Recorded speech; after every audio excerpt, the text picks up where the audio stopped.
Assalamualaikum warahmatullahi wabarakatuh. Waalaikumsalam. Sejahtera untuk kita semua.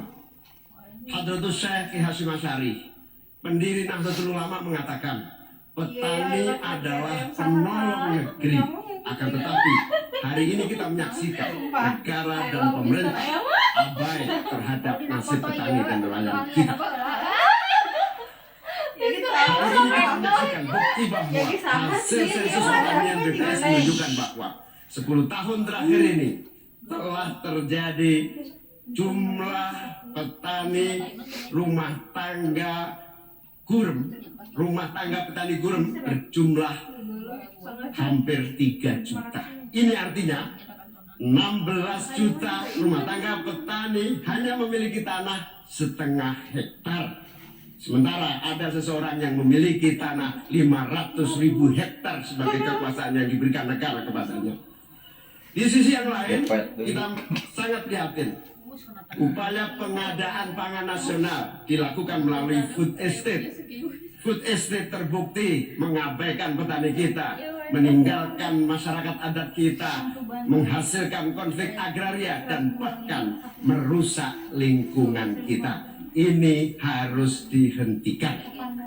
Saudara-saudara sekalian, krisis iklim terjadi dan kita menyaksikan bencana ekologi terjadi di mana-mana.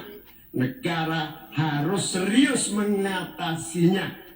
Tidak hanya mengandalkan proyek giant seawall yang tidak mengatasi masalahnya. Kita harus sadar bahwa krisis iklim, kenyataan krisis iklim harus dimulai dengan etika. Sekali lagi, etika. Etika lingkungan.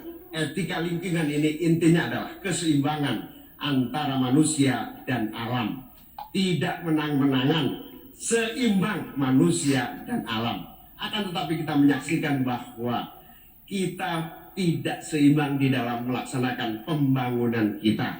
Kita melihat ada yang namanya krisis iklim tidak diatasi dengan serius. Bahkan kita ditunjukkan anggaran mengatasi krisis iklim jauh di bawah anggaran sektor-sektor lainnya. Hadirin saudara sekalian setanah air yang saya cintai. Dengan kesadaran ini, maka kita harus kembali bahwa pembangunan nasional, bahwa kebijakan nasional harus berpijak kepada yang namanya keadilan.